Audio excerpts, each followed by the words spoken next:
Miss Liz, tea time, yeah, making a difference, one cup at a time, tea time, yeah, Miss Liz, tea time, yeah, making a difference, one cup at a time, tea time. So be sure to grab your tea, grab a seat, and tune in to Miss Liz, tea time. Making a difference, one cup at a time. Tea time, yeah. Tea time, time.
Well, good morning and welcome to Tea Time. That's right, we are back and we have three good, strong TEAs coming to you this afternoon, this morning, and this evening.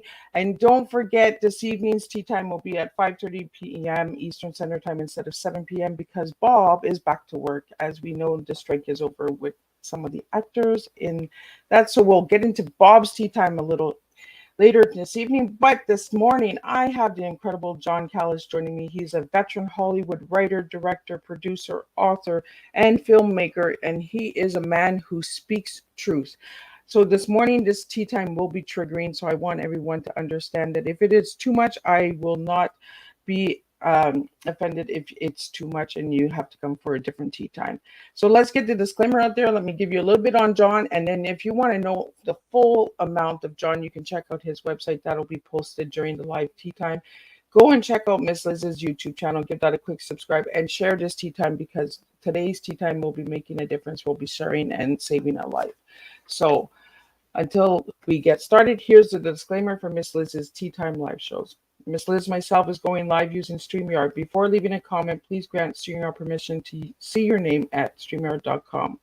Please be advised that the content brought forward for any tea time show hosted by myself, Miss Liz, is always brought forward in good faith. However, may bring forth dialogues and opinions that are not representative of my platform. The facts and information are perceived to be accurate at the giving time of airing. All tea time guests and audience participants are responsible for using their good judgment in taking any action that may relate to the discussion. The content brought forward may include discussion for some where they may be emotionally at risk.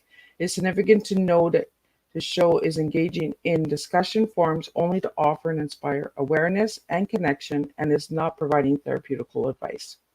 If you have any questions about the disclaimer or the panelist discussion, you may freely contact me, Miss Liz, through my email at bookingmissliz@gmail.com. Moving forward, should you choose to voluntarily participate in today's show in any aspect, I myself, Miss Liz, welcomes you. And should you decide that the show is not made for you, I respect your wishes and will see you at a later show at a later date and time. And again, all tea time shows this year in 2023 are done on Thursday, 10 a.m., 3 p.m., and 7 p.m. Eastern Standard Time. If it's a different time, check out the Facebook page. The notices will be there. If it's not a Thursday, it's a rescheduled tea time on a Monday or Tuesday, or a surprise guest that is coming back from a season 1, 2, or 3. So until now, we're going to get John in here, and I'm going to get him to share a different type of tea this morning. So for all of you viewers and listeners out there, I really encourage you to join this tea time with your questions and send them in. If you don't want to see your name, you can send them directly to Miss Liz's Facebook page, and I will get those questions out to John this morning. So a little bit on John, and then I'm going to get him in here, and I'm going to sip on my coffee this morning because it's morning, and then I'll have my tea this afternoon. John Callas is a veteran writer, director, producer in the entertainment business. His experience ranges from the worldwide releases of feature films to numerous motion picture trailers, national and international commercials, live action titles, sequences, a documentary shot on location in Russia, as well as having been the worldwide VP for the Walt Disney Company while working at a large post production facility. John wrote and directed the feature film No Solicitors, starring Eric Roberts, and has adapted New York Times bestselling book Lightning Strikes Twice. John is a published author of Secrets, When the Rain Stops, Christmas Voices, The Myth, No Solicitors, and the First Time Parent Survival Guide of Unnecessary and Wild Spending. John Provis can be seen on live action teasers for Ransom, Dennis the Menace, Body of Evidence, The Golden Child, Spaceballs, The Glass Miniatures. I'm not sure if I'm saying that right. Cocoon 2, Poltergeist 3, Betrayal, My Girl, Glengarry Glen Ross title sequences for The Two Jakes and A Few Good Men, and a promotional film for an amusement ride for Showscan. John also directed an award-winning short film, The White Gorilla. John worked with notable actors including Mel Gibson, Walter Matthau, Jack Nicholson, Madonna, Eddie Murphy, Howie Mandel, and Mel Brooks. For John's full bio, I recommend that you go and check Miss Liz's Facebook page out. The full bio is in there. And I want to get John in here, and I want to take a sip of my coffee. So let me get John in here. Good morning, John. Good morning, Miss Liz. Oh, did I lose you? Where's your voice? Good morning. Oh, good morning. There you are. I was just like, oh, he popped out of my ears already. I didn't even get him in yet. He's like, I'm out of here. And that's the end of the podcast. Thanks for coming. Come again, right? So good morning, John. I want to start off how I start off all my podcasts. So who are you as a little boy and who are you now as a grown man? Who I was as a little boy and who I was as a grown man, it's worlds apart. My dad died when I was 3, and I went into a fit of feeling very abandoned, slipped into depression, gave up my religion, gave up hope, thought the world hated me, and I certainly hated it. And I just didn't care anymore, and I started getting into a lot of trouble. So by the time I was 12 years old, my mother and then my stepdad at the time were given a choice by the courts whether they would send me to military school or the court was going to send me to reform school. So after a few years in military school, at the age of 15, my head was just bursting. I felt completely alone, depressed, and I attempted suicide by jumping into a lake.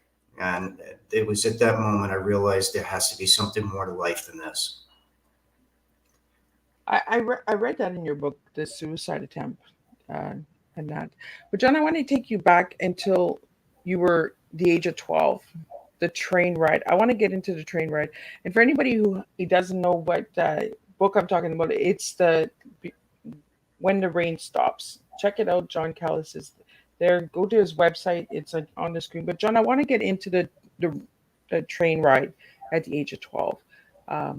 So take me back to then. All right. So at 12 years old, my mother put me in a car in New Jersey, drove to New York City, and put me on a train that was going to go from New York City to Virginia alone at 12 years old. And at the time you could open the windows, and I was looking out, and my mother turned away from me and started walking away. As the train pulled out, she kept getting smaller and smaller. And at that point, I realized I had been abandoned, or I thought I had been abandoned. That's the whole thing. And I thought, she's turned her back on me. She doesn't love me, that she's getting rid of me. And sure enough, within inside the hour, I got into a fight with one of the cadets, and, blood was flying, fists were flying, and it was not a good start. And then I convinced somebody to buy me beer, in which I kept drinking one after another, and it just didn't get any better. It was a very dark moment in my life because I just felt like the world and the walls had collapsed on me and there was no getting out. So, John, I want to get into that fist fight because in the book you get really like offended when the guy comes up and asks you about the MST. I think it was correct. Let me say, yeah. Well, I didn't know what MST was, and having watched war movies, I thought that, like if you're around military guys, you can't show any weakness, so you have to be like a tough guy. So he said, "Well, what do you know about MST?" I said, "I don't even know what it stands for." He goes, "Military Science Training," and I said, "Well, you don't have to be a skinhead to kick ass." And he looked at me and he said, "Are you calling me what I think you're calling me?" I said, "No, you don't look that good," and that's when the fight started. And it didn't end there, and then all the cadets were pointing at me saying, "Oh, this kid's going to be some piece of work, and good thing he's not in our squad, or he wouldn't last." I really liked how you got into the book because when I was reading the book, I could feel that I was on that train ride, that I was kind of like watching, and maybe it's because of your field and what you do for a living that you were able to get that much detail in that you could take people into the book. And it's almost like you're sitting in the car and you're watching the fight and you're watching the expression. I could see your face, like, like this macho man saying, like, what do you think? Like. And Yeah. like even as you said it just now, John, like you're not that good, I could see that attitude coming out, like that straightforward and what did I say? The no filter. So I want to get into the no filter as the age of 12, getting into adulthood. Has that no filter opened a lot of doors for you? Well, it's a double-edged sword because I had no filters, and be honest with you, Miss Liz, I grew up with a mouth on me. I mean, when your mother is trying to go to work and put food on the table and comes home and you say, "Mom, why aren't you eating?" And she said, "Oh, I ate at work." And later on in life, you find out that we didn't have enough money and she was starving. We had three kids. She was pregnant with a fourth who she miscarried at the funeral. So in the streets of Jersey City, you either had a mouth and had no filter, or you were going to get slaughtered. You showed any weakness whatsoever, and you were a goner. So I learned very quickly to have a mouth, and you develop a very sharp, sarcastic wit, which doesn't really serve you too well in life. But when you grow older, you can take what seems like um, a negative kind of personality trait and reshape it so that you're not such a wise ass about things, but you're fast, you're smart, and you can begin to, even though you're not filtered, you can begin to filter how you're going to say it as opposed to what you're going to say with an attitude. Same thing can come across, and I feel if you're unfiltered and honest, then nobody can come and hurt you with words or anything else because you know the truth and you've spoken it. Now, if they want to try and use that against you, you walk away because there's billions of people on the planet. You can always find friends. I like that. And I was trying to find another word for the no filter, and you just said a wise ass. You know, uh, my dad used to say that all the time to me. What do you think you're a little wise ass there? Like, so I want to go back, John, to you lost your dad at the age of 3. Uh, and in the book, you talk about your stepfather. So I want to talk about a little bit about your real dad, and then I want to talk about your stepfather. Um, how did you come to your mom at the age of 3 about your dad? Well, she sat us down and had to tell us that he had passed away. And at that point, I started screaming all sorts of profanities towards God and how I hated him. How could he take my hero away, basically. And it led to many years later of me lying about going to baseball games with my dad because the other kids were all actively working with their fathers and I had nobody. So I started making up stories that he was still in the military and on missions and all sorts of things that were obviously not true. It was very difficult to deal with, I have to say.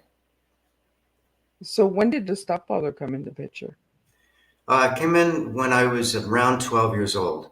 So we were pretty much on our own, but my mom had applied for a job at this company as a bookkeeper, and she knew nothing about bookkeeping. And he gave her the job, and she went to the library and studied all weekend. And she found some elementary mistakes, and they were able to infuse the company a little bit to get the company continue to run. And one thing led to another, and they started dating. And I cannot tell you how grateful I am for him coming into my life. I know in the beginning of the book, you had a lot of resentment. You had a lot of anger towards your stepfather. Uh, you blamed your stepfather as well in the book for sending you off. You thought that that was one of the reasons as well that your mom was sending you away. Do you want to get into a little bit of how that changed over time? Sure. I think it's important, like you said, to start that, 12, I thought, again, a misconception that he was part of the reason I was being sent away so that my mother and he could be girlfriend and boyfriend together without me in the house. It never dawned on me my sister and brother were still there, so that wasn't really the truth. But as a kid who had been abandoned already, now you see this guy coming in who's wanting to send you away, yet another abandoned male figure in your life. And as time went on, he eventually called three of us together and said, "I'd like to adopt you all." And we all looked at each other and said, "Really? I mean, we're all adults." He goes, "I know, but I feel like I'm part of the family and I want to adopt you. How do you feel about that?" And we all said, "Daddy," we were joking around with him. And yeah, and slowly but surely, I started warming up to this guy because he would say things that would make me go, What? And then I would throw questions at him about things that I had just finished reading. And this guy was so bright. He had an astute way of being able to talk to you in depth about things that he didn't necessarily study, but he had a grasp of what the world was about how life was functioning. And so I started calling him and say, "Hey, what do you think about this?" And he actually gave me the key to starting my career because I was struggling like heck. And he gave me an idea, and I thought, let me run with that and see what happens. And it helped a lot. So he was then becoming my go-to guy to talk about business or strategy or things and so on and so forth. And uh, I was the only one in the family that he pulled aside and told me about his blood tests and everything, and that he was dying of cancer. He says, "You're Wow. the only one that can handle this, so I want you to know." And I thought, wow, I've come a long way from a guy I hated to a guy who trusts only me and the family with that kind of a deep secret. Well, the reason that I wanted to talk about that, John, with you is because, sometimes we have this perception of somebody coming into our lives, right? And they're the ones that are taking us out of the picture, but they're actually the ones putting us in the picture. And you're just sharing that now that, he turned to you out of all the people that, you know, that could Yeah. handle it. Uh, I, I believe your stepfather passed away, correct? Yeah, he did. So how has that changed your life, John? Well, he told me one day, he said that the joy and fear of having parents is that there's always a layer between you and the Grim Reaper. Once your parents are gone, you're up, you're next. And I thought, that's kind of a morbid thought, but okay, I get it. And when he passed away, I had that gut feeling again of being abandoned. And I had to literally sit myself down and say, "Pop did not abandon you. It was his time to go. Let's think of all the good stuff." And then I went into a complete depression because I got scared. I thought, there goes my net. Anytime I needed any guidance or anything, I could call him. Now I'm on my own. What do I do? Who do I turn to? Again, I'm alone. And it kind of made me stop and say, okay, let's take a breath here. You might be alone, but he taught you a lot, and now it's your turn to prove to yourself you can get through this with your own guidance. Now, you might have to find a therapist or somebody else or a friend to talk to about certain things, but that's okay. Don't be scared to talk and reach out to people. Because if you do get scared and stop talking, you're going to go right into the rabbit hole. And that's what kind of transformed my life a lot. Yeah. And once you fall into that rabbit hole, it's hard to get out of that rabbit hole. Yeah, I tell people this all the time. Unless you've experienced depression, people think like it's cowering into the corner and stuff. But in a very odd way, Miss Liz, sometimes depression is a safe haven because you know it, you understand it, and when you withdraw, nobody can hurt you. And so it's a safe haven that is very difficult to step out of and get into out of your comfort zone and start becoming part of the world because you built this wall around you that's very safe, like an animal hiding in shelter from being, somebody's prey. So you have to find a way to start chiseling your way out of that. And that is not an easy place to come out of. And that's the first time I hear safe haven for depression. And I really like that you said that, John, because a lot of people look at depression as you being sad and depressed. Some people that have depression work harder. They become perfectionists. They just get into things really deep and heavy. Addiction sometimes. I know in the book that you share a little bit about that as well. That you thought that that would ease the pain, but then you found out that that doesn't help either. So, uh, I want to get into that a little bit, like the addictions, John, that you fell into. Well, the addiction, that's a tough one because I think when you're starting to look for something to ease the pain, you'll try anything. And I started experimenting around with it, and it was taking me further away from what I felt I needed to be doing. And eventually I thought, maybe this isn't the right path gone down. And I was one of the few fortunate ones that was able to get out of that before it became so habitual that I wound up in the grave. And that's what I liked about your book is that you were really transparent and you were really like, I tried it, but it wasn't my cup of tea. And you know what? I need to get out of this. And thank goodness that you were able to pull yourself because not everybody is fortunate and can pull themselves out of that, right? Uh, Correct. so again, I really recommend everybody go and grab your copy of When the Rain Stops because it is a really transparent book. It's straightforward. There's a lot of no filter, and I like that in the book. I like that you cursed and that you expressed yourself in anger, and because we need to be able to share that. If we just sugarcoat everything, what are we actually doing, right? We're just like putting a little sprinkle on it, and then we have to deal with it even more after. Um, so John, I want to get into the abuse. We got into a little bit of growing up, and that. Now let's get into the abuse. Okay. Um, I think I'm going to start in military school. Now, Okay. before I get into it, I do want to just tell your audience this that I had a horrible 3 years at that school. I was abused very badly, but there were kids that went to that school that absolutely loved it because they wanted to make military careers out of it. So just because my experience was horrific doesn't mean that every kid in that school had the same experience. So I think there was a difference between wanting to go to something or having to go to something. So because I had to go, I already went with a really bad attitude. My first night at the academy, and granted, to be transparent, I had a mouth on me. I got knocked out 3 times by the senior cadets because I had such a mouth on me. And then I started acting out at school because nobody told me what the rules were. And so I set a record for the school that had more demerits than any kid that ever had come to the academy in the first year. And each demerit represented 1 hour of your free time where either you marched or had to do exercises or whatever they put you through. And because I was such a unfiltered mouth, I got whipped with wire hangers. Broomsticks were broken over my back. The headmaster was gay and wanted to have an affair with me. And he took me with a group camping, and I saw him doing something with the boy, and I zipped my cover of my sleeping bag over my head.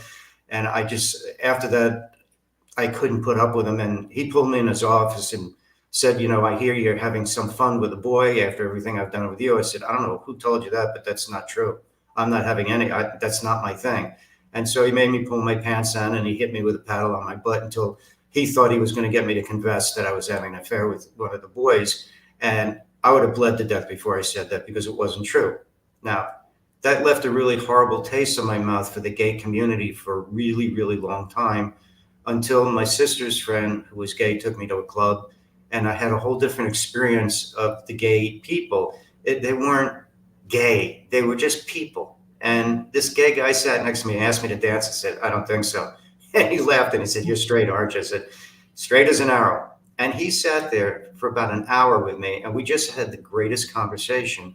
And I kept thinking, this guy is gay. What does that matter? We're having this great conversation. He's treating me like a human being. And what's wrong with it? And that flipped me around to understand that love is love and you don't judge it by their sexual preference. And it was a big eye opener for me. Well, and in the book, that's what you show a lot. You show different perspectives of things. You know, you went in with this perspective, but then this experience changed your perspective at things. And that's what I kind of liked about the book when I was reading your story, John, was the different perspectives of going into the gay bar, because that is in the book, and you know, and that person asking you to dance, and you're like, no, get out of here, like, you know, uh, but then realizing that that person was a person, you know. And I think that's what we have to do in today's society, is everyone has their own flavor and their own blend. Don't knock it, you know. If you don't like it, it's not your cup of tea. Doesn't mean you have to be rude and close it off, right? You can just say, you know Exactly. what, there's many people out there that are doing that. You know, all the power to you, but it's not for me, you know. And we keep coming back to, it's not my cup of tea. It's, you know, it flows like a tea. So I want to get into your tea, John. So if I give you the words TEA, what three words would you give me this morning? Uncover, discover, and recover. You went there. I knew you were going to go there. You know it's in the book, so it was an easy one. And that's what I mean. Like when you read the book and when you do your research, you're like, and it was right on the top of, I'm not lying, guys. It's right there. And I knew he was gonna go. I knew you were gonna go there, John, because I had a big question mark because I wanted to know about those three words. Why you use those three words? All right. So, on my path to recovery, I had more questions than answers. I was really messed up in the head. And one day I was just like, my brain was about to explode. And I just started breathing and I said, okay, let's think this through here. What is it that you're really upset about? Can you verbalize it, or are you just letting these things and emotions run around rampant in your head and keep you confused and never identifying it so that you can maybe walk past it or get around it somehow? So I decided that I needed to uncover what was bothering me. Okay, so that was the first part of uncover. Then the second part of that was I said, all right, so let's assume that today this is what's got me depressed. This is what I think happened. Did it in fact happen, or was there another truth that maybe is a second perception, which is why I have those two voices in the book. It's one saying what the little boy went through with an honest feeling towards it, and then the adult looking back and saying, yes, I understand that boy went through that, but it wasn't the truth of what he was feeling. His feelings were valid because that's how he felt, and you can't deny that, but that wasn't what was really happening. So I had to discover whether or not my truth for that situation was real, or is there another truth. Once I understood those two elements, I thought, all right, so now what do we do? Now what do we do to get past this? So that was the part of the recovery, is to take necessary steps to getting past it. So you uncover, you discover, and you recover. And I use that tool every single day of my life, because if I walk in a room and for some reason I start getting the jitters or something, I stop and say, well, what's going on? I say, oh, you don't know anyone here. Okay, so you've uncovered it. What's the truth? The truth is you have the potential of meeting somebody wonderful here, instead of freaking out and saying everyone's an asshole or something. And once you start talking to somebody, you've gone down the path of recovery by taking a step, which is to talk to somebody. Now, usually, if I get in that group, I'll try to find somebody I know or have met. And I'll go over and start talking to them. And then I ease myself into this situation that had me off balance in the first place. And then I relax and I can enjoy the evening. I, you know, I had all these questions all prepared, and John is just like taking me down this different path that I'm just like, oh, I knew he was gonna go there. And like John, I'm like, the notes are here, and like I have so many different things that I have prepared, and I'm like, he's getting it over this way. He's taking me to the left side instead of the right side, and I'm just like, oh, okay, because I have the word homosexual there, because in the book you really get into it, and we just talked about it. You know, the perception of meeting somebody, you just like, ugh, you know, until you get to know that person, and with your uncover, discover, recover, you know, you take you through that process of, okay, uncover the situation in the bar, discover, and then recover. when you actually get to know the different perspective. And you just said something, the little boy and the grown man. And we started this conversation with you as a little boy to who you are now. You know what I mean?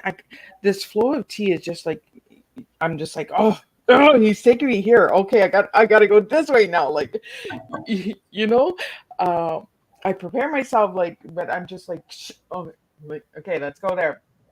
Uh, So, John, I want to get into like a little bit more of the abuse because I want to go deep into the abuse. In the book, you explain about a female. I want to get into that story. All right. Well, my sister had a bunch of her girlfriends over, and this one girl kept winking at me. And, I was really young. I didn't know what that meant. This is even before I went to military school. So we're talking probably 10 or 11, something like that. And so my sister said, all right, let's go down to, I forget, the ice cream shop or something to get a soda. And they were all leaving. And as she was the last one out, she put her hand on my shoulder and said, I really like you. And I said, oh, okay, fine. And I closed the door and I started going up the stairs and there was a knock on the door and it was her. And she came in and closed the door and said, I think I forgot something up in your sister's room or your room. I said, I don't think it's in my room. She goes, well, let's go look. Now, again, I had no concept of what was going on. And she took me up into the room, closed the door, and put me on the bed and sat next to me.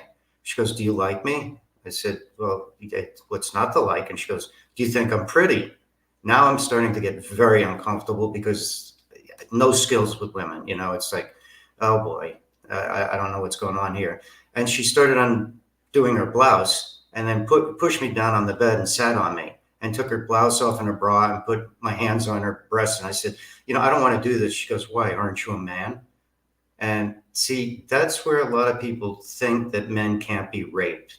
Now, the difference, obviously, between a male and a female is a female is taking in a physical object into her body and violating her, where a man's taking something mentally into his head and getting really screwed up over it. Now, yes, we have a physical contact, but it's a lot different. It's not as invasive physically, but they're both very invasive emotionally. So there I am with her on top, these rather large breasts staring at my face, and she starts rubbing against my private parts, and I something was growing, and I didn't understand what was happening, and she started undoing my belt, and I said, "Can we please stop, please, please?" And she just wouldn't. And then the doorbell rang, and it was my friend Michael. And thank God for him, because I don't know what would have happened, but I felt very violated, and I felt like I had been raped, and it set me down a really bad path for having any kind of healthy sexual relationship for a long time.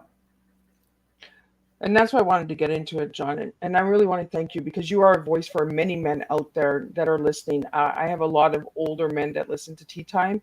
And, there's a lot of the men that have been silenced, and you were violated and and like you said, there was no penetration. There was no, uh, and yes, I do go deep. So for all my viewers out there, I want to get deep with John this morning because I feel that it's important that men's stories get heard as well. I'm a woman, but I have a son, and I would want my son to have a voice as well. So, John, I want you to share with the viewers and listeners out there about feeling violated. And did you turn to Mike, the guy that rang the doorbell, Michael, and tell him what had happened, or did you stay silent for years? Like, how did you deal with this? He was my best friend and still is since childhood. And I said, we called each other Piggy. I don't know, we had a whole history about that. But anyway, I started explaining what happened, and I said, she wants me to get a rubber and come back and do. He goes, what are you going to do? I said, I'm going to run and keep running and running and running. So we both started running like idiots, right? We didn't know what we were doing. And he goes, what are you going to do? I said, I think I'm going to try and forget that this ever happened. She goes, you're not going to tell your sister? I said, no, I can't. I cannot talk to my sister about this. I can't talk to my mother, certainly, because she'll tell me I'm full of baloney. And I had nowhere to turn. And in that time of life, there was really no outlets for mental health or helping kids get past things like that. So I now buried that into my psyche. And then after military school, I buried the homosexual part of life into my psyche. So I didn't have a male and I didn't have a female. So what was I? A eunuch? I didn't know who I was sexually, or if I'm a male or if I'm a duck. I just didn't know. And it was a very painful experience to go through. Well, and as a man, right, you're always told, especially back in the day where, growing up, it was hush hush, don't say anything, um, pull your big boy pants up, like, get over it, you Yep. know. Big boys Uh, don't it, cry. Big boys don't cry. Yep. You're supposed to be a man. You're to be seen but not heard. That was the whole thing back then. so, John, by sharing your story today and on many other podcasts and other news outlets out there, have you had men come to you and say thank you? I've had plenty of men and women, believe it or not, write to me privately on all the platforms, thanking me for being honest about the book. I'll share this with your audience because I think it's important. A reviewer got a hold of the book and reviewed it, and his wife sent me an email. She said, "We read your book over the weekend out loud."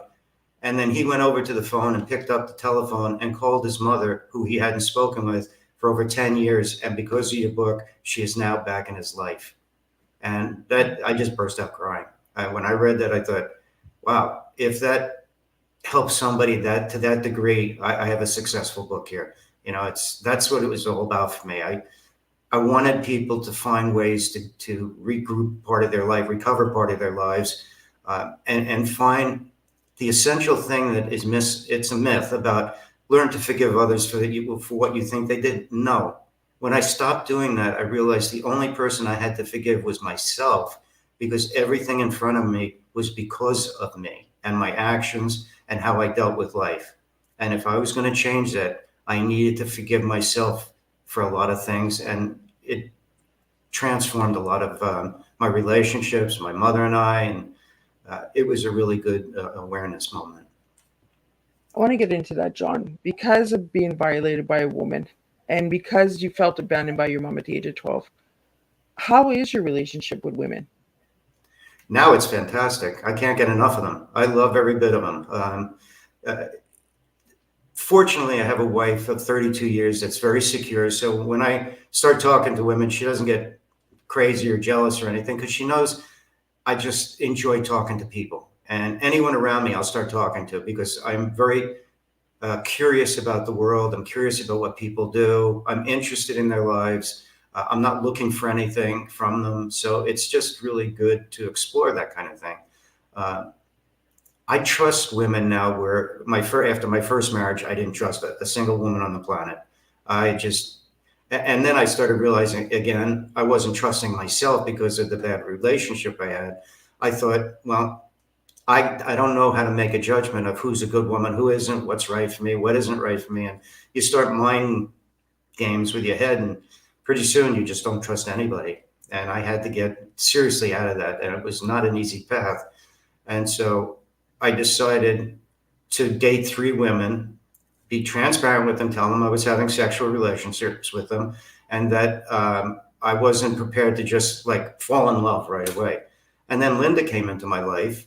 And so that was a fourth. And over time, I realized she was my friend besides, participant sexually. And one night she came over to spend the night and I put a piece of chocolate on her pillow and she hugged me as if I had given her a diamond. And at that moment, I fell in love with her. I said, this woman appreciates the art of giving a gift, not what the gift is about. And to this day, 32 years later, whoever cooks or does something, we always say thank you. We've never taken our relationship as for granted. We very much tell each other how much we appreciate each other. We still hold hands. I mean, it's a wonderful marriage made in heaven. So, do you remember the name of that chocolate? I don't, but I know it was from Switzerland because I had come back with a big box of. I was really curious about that because I had heard you share this on another podcast, and I was like, I wonder if he remembers the chocolate, and if it's an every year anniversary, just a little piece of chocolate. It was milk chocolate, I know that, but geez, I should remember it because maybe that's a magic pill for other guys. Right? For all the listeners out there, like, what kind of chocolate did he get that he got 32 years, right? Like nobody's getting those years anymore with marriage. But you mentioned something, John, that's really important. You and Linda were friends. you became friends before you became lovers, and I think that's deeply important in relationships. And I think that's where the longer relationships work. Like my grandma was married to my grandpa for 60 years, and she said Wow. he was a hard head. He was stubborn, and he was a bull, but they had their hardships, but they worked things out, and they were friends first before they were lovers. And I think that's where a lot of us are getting it wrong. We want the loving first before the friendship, and then we're Well, just we've lost sight of what courtship's about. Everyone wants this fast food thing, It's like, wow, okay, this is our first date, but how many kids do you want? What kind of religion do you want? What? No, no, no. We're on a first date. Let's talk about first date things like what color do you like? What's your feelings about this?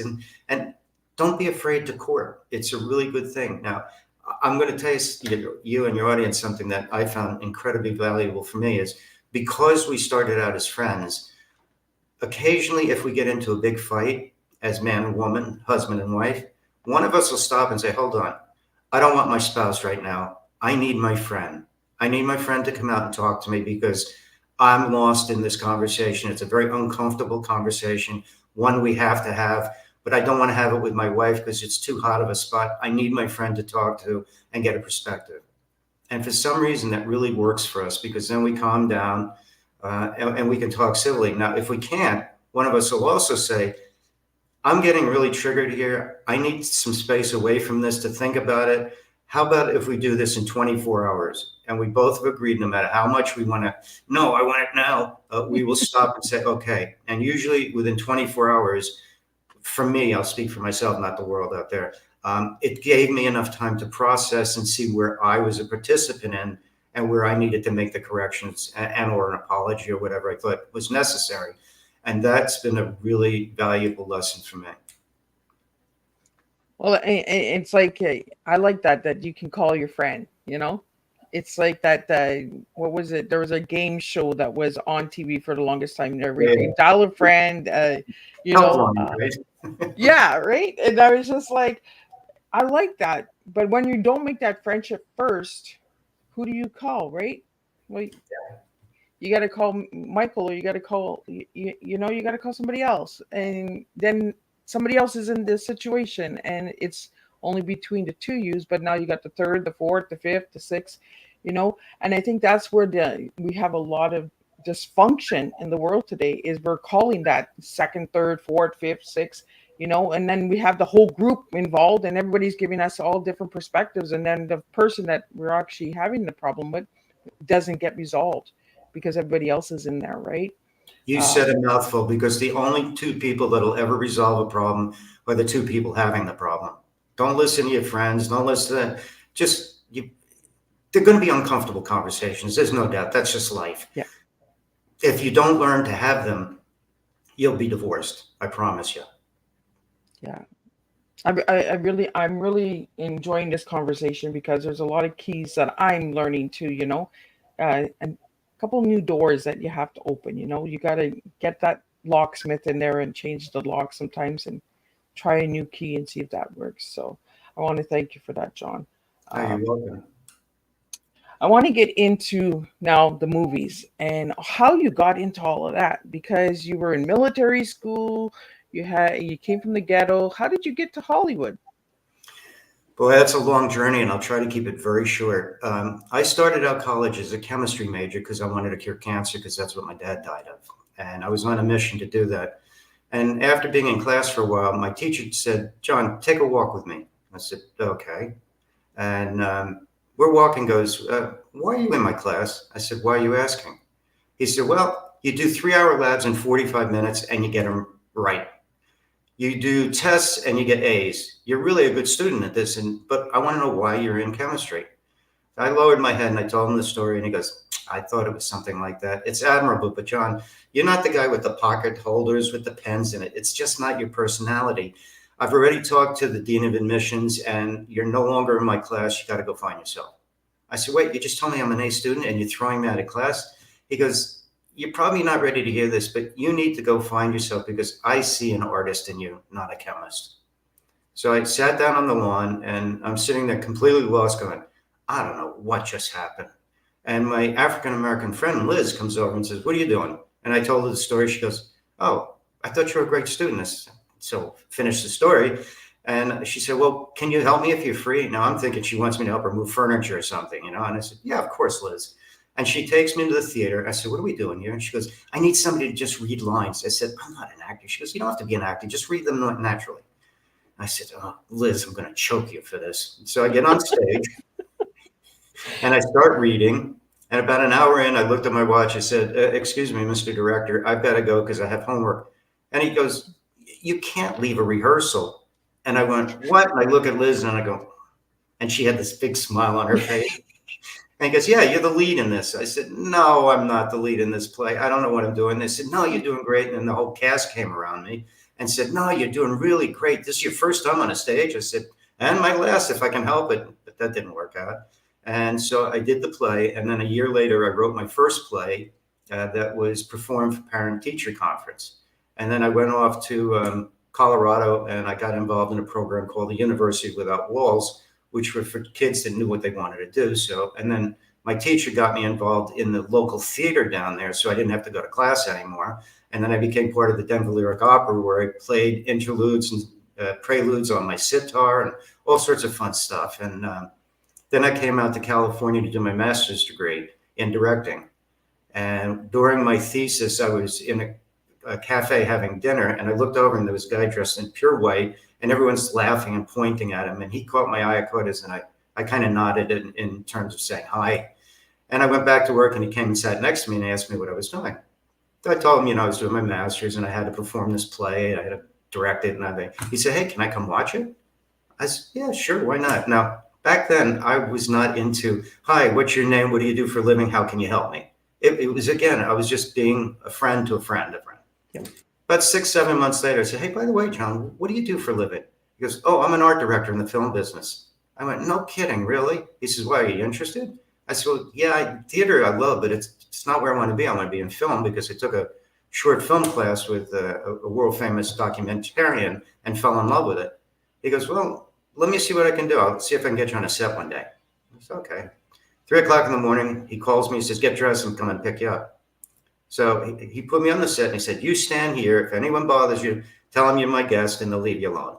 This old grumpy guy comes walking over to me and goes, oh, what are you doing on the set here? And I think, oh, good, I'm going to get thrown off my first set. He goes, you come with me. I said, here we go. I didn't even do anything. I didn't look at anyone. You didn't even touch anything yet. I didn't even breathe, and I'm getting thrown off. So he puts me in a van and he says, here, take this and wrap it with the electrical tape. So I'm doing that. I said, what is this stuff? He goes, primer cord. I said, what's that? And he goes, an explosive. And I threw it up in the air and jumped out of the van. I said, are you out of your mind? I don't know what I'm doing. He goes, no. And he took a match and he's playing with the match. And he goes, no, this won't go off unless you have a dynamite cap that makes it triggered. And, this stuff could blow steel girders apart. That's what they do in World War II to break bridges apart, is wrap primer cord. And then so I'm sitting on this box wrapping. I said, what's in the box? He goes, oh, that's gunpowder. Again, I threw the stuff and jumped out of the van. I said, are you out of your mind? So it turns out this guy was the stuntman who swam from the bell tower of Hunchback of Notre Dame. That's how entrenched this guy was. And he looked like me, so he took me under his wing and taught me about special effects. And then I got into the prop department, and I became a dialogue director because I had a mouth on a set and said actors didn't understand their dialogue. And the director was sitting next to me and goes, what's your name? I said, John Callas. Why? He stands up and goes, what's this fool doing? And the guy next to me went, that's the director. I went, oh, crap. I wanted to slide under the table. But he liked my tenacity, so he made me the dialogue director. And then, Miss Liz, everything dropped out. I couldn't get a job to save my life. And so I took a counselor job at an employment agency. I built a brick wall on Sunset. I became a waiter, and nothing was working until this guy walked in, and who I had known, a production manager. He said, what are you doing being a waiter? I said, I can't get a job. And he offered me a prop job. And after that, it started taking off again. And I had to come up with creative ways to keep finding work, which I did. And that's a whole story into itself. But I just decided that my life was like a blank piece of paper. I took a blank piece of paper and I said, how do you want your life to look? Not how it is now, not airy-fairy stuff. What is it that you want your life to look like. And that's where it started really honing in on what I wanted to do in the entertainment business. Well, and there's a statement. I don't know where I found the statement, if I found it on a website or if I found it in the book, but you said wine and roses to climb the ladder. It wasn't wine and roses. And a lot of people think that it is wine and roses, working in the field that you're working in, John. But like you're sharing, you had to climb that ladder to get to the top. uh, and sometimes you fall off the ladder and you got to climb back up that ladder. I really want to put that out there to the viewers and listeners out there, because they just see Hollywood and, oh, it's all fancy dance, but there's a lot of hidden work that goes behind the scenes that we don't see and we don't hear about. So, John, could you share one of your biggest experiences? Like you just shared about the first day on set, but over the years, working with all the different people that you've worked with, what's one story that sticks out to you the most? I think it was when I was introduced to all the senior members and the president of TriStar Sony Pictures, because the agency I was working for brought me in because I was their production company and co-director and producer and all that nonsense. And they unveiled a painting of the TriStar logo. That's, Pegasus with the big wings and everything. And the head in that organization said, all right, who's the jerk that's going to do this production? Now, the guy that brought me in kicks me under the table because he knows I get triggered when people do that kind of crap to me. And I rose and said, that jerk would be me, sir. And so he looks at me and goes, all right, wise guy, you see this painting? I said, yes, sir, I do. He says, I don't want anything fake in this painting. I want everything in this painting to be real. I don't want no fakeness, nothing. And he's going on and on and on and on. And Anthony's kicking me under the table. He's trying to calm me down. He goes, so how are you going to do it?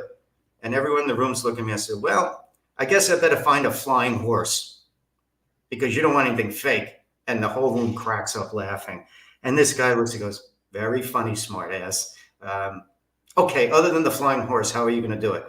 I said, sir, I could sit here and come up with a number of scenarios, all to please your question. I'm not going to do that. I'm going to tell you that what you just presented is very complicated.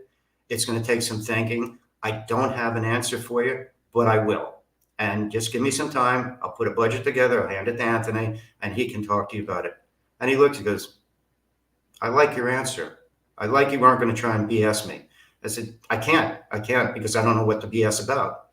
And so I had to do an enormous amount of research about how to get a horse to run in a straight line, how to get the hooves, special effects. We did over 100 film composited elements in that. Nothing was artificial except the wings on the horse, which were the opening of CGI in entertainment. And it was really a complicated shoot.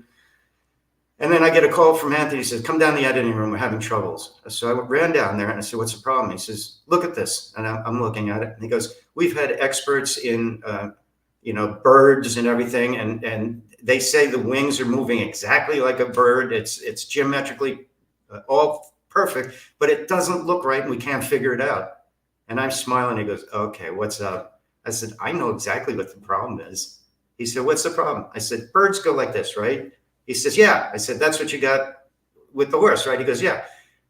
If I said to everyone in the room, how does a bird fly? What is everyone going to do? They go, like this. I said, that's why it's not looking right. The mind doesn't see this in a bird. They see this. So if you change the wing position from this to this, it's going to make sense. Oh, wow. And they all looked at me and they said, nah. I said, yes, that's my answer. 2 days later, I got a call from Anthony. He says, you're a genius. It's working. It's great. I love it. So then we presented it to TriStar, and the guy gets up and goes, everything in this film was exactly what we wanted, right? But we don't like it. So what is it you don't like? Well, we want to see some clouds separating by the hoofs. How are we going to do that? And Anthony looks at me and said, well, I'd have to build a box, probably 100 by 60, line it with black velvet, put fog in it and separate it, and then we can mat it over. And this is all in film, not digital. This was a very complex process. And so they gave me the money to do it. I did it. We inserted it, and they were like over the moon. And obviously it's a world-renowned icon. So that was that's what started setting me up where people would call me and they'd say, if you can't figure something out, call Callas. He'll figure it out. It's not going to be cheap, but he'll get it done. And that sort of gave me a little bit of a different flavor than most of the other people out there. And John, it's really important because you just said like it took 100 sets, where people see this 2-second or 5-second intro and they're thinking, that didn't take long. That there's no work to that. Like, but it's all of the work. And like you said, you went in there like, no, we don't like it. Then you're like, oh, like, come on, where are we going with this again? Like, and I think that's what I liked about the book was when the rain stops is that you were really transparent and you're like, I'm not going to sugarcoat my life and my story for people that are going to read it. It might not be for everyone, but this is the way it happened. And that's how you kind of go into your work field as well is, what? I'm not going to come in and sugarcoat shit for you. I'm going to tell you there's no BS. I can't do it. What you're asking is not capable of being done, but let me figure it out and let me get to that. And I think that's where the journey of your story, where the rain stops, you really make people stop for a minute and think, whoa, we really got to figure this out. We got to find that solution. And I think I love the title of your story too, because it makes you stop. It makes you listen. It makes you hear the story, read the story, and understand the story. We're not stopping enough in life, We're just go, go, go, go, go, go, go. We're going for that fast food, right? We're not doing the courtship. Yeah. When we're reading a book, we're just reading a book. We're not understanding the book. We're not getting into the book. So when people ask me to read their story and they send me their books, I'm like, okay, it's going to take me a while. It might take me a week to read your book. I'm not going to read it in 24 hours because if I read it in 24 hours, I'm just reading. I need the process, right? And that's what you do with your work, John, is you take it and you process it and you say, like, let me figure this out. Like, and that's why people come to you, John, is because you actually don't give them horseshit. You give them the real shit, like you're like, it's going to take me time. Let me figure it out, but you're going to get an end result that you're going to like. Yeah. Yeah, I won't take work unless I have the right amount of money to do it properly. Now, that's not to say I haven't done stuff really cheap, but there was a way to do it right, even cheap. Right. So, John, what final message do you have for the listeners out there this morning? Life's not easy. I'm not going to lie. It's not easy, but it can be a hell of a lot of fun. Surround yourself with people you trust, love, and can be friends and do things with. But always remember how you're participating and be honest with yourself and them. Then they can't come back and hurt you. You can't be hurt because what you said is true. And if you do find yourself in that position, find a different friend. But I think the most important thing is in the morning when you're brushing your teeth, say good morning to yourself. Tell yourself you love yourself. And if you're having a really bad day, see if it's a depressing day or if it's just a lousy day. Now, depression is something that everybody in this country will experience once in their life at least. And until you experience it, you don't understand the real darkness to it. So the difference is in the second day you wake up, if you're still depressed, you're thinking, okay, something's really buggy. I got to try to figure it out. If there's a third or fourth day and you're still there, I highly recommend going to see a therapist and saying, look, I'm 4 days into this depression. I can't figure it out. As opposed to last week, I woke up, I felt crappy, but by the end of the day it was fine. So it was just a crappy day and everyone has them. So you define those two differences. But I think it's important to forgive yourself, to love yourself, and to do things for yourself. I sometimes just take myself to the movies, or I take myself for a walk. I go for bicycle rides all the time. And I really enjoy it because my head's clear. I get to think about all sorts of weird stuff. And it works for me. So find the things that work for you. Make a list of what you want your life to look like. Find out where you are on that list and do it one step at a time. In other words, if you come into the film business the first day and you're carrying coolers, don't think the next day you should be directing because that's a long haul. But go back to what the military always taught. Keep your ears and eyes open and your mouth shut. And then that way you're going to learn, listen, look, apply it. And then the next job, you try to get up the scale a little bit at a time. Don't overstep yourself. And just remember your position and always do your job. and be there early and leave late, and you'll get noticed. No, thank you so much, John. And I really want to thank you for coming and sitting and having tea with me. I had a pleasure this morning, before, during, and after. I really enjoyed today's conversation. And I want to thank you for bringing a voice to men as well. Get your stories out there, man. You have a voice to get that out there. I will be back at 3 p.m. Eastern Standard Time with the second tea time, and we'll be talking about serving inner peace. And then we're going to be wrapping it up with the tattoo murder with Bob Burrell. So there's going to be a lot of deep, deep discussion today on Tea Time. So until then, I will see everybody at 3 p.m. Eastern Standard Time and then 5:30 p.m. Eastern Standard Time for the last Tea Time of this week. Again, thank everybody, the viewers and listeners out there. Share this Tea Time. We want to make a difference by sharing different cups of teas, and you're going to uncover, discover, and recover. That's the tea that John served this morning with all of you guys out there. So until then, I'll see you this afternoon for the second Tea Time.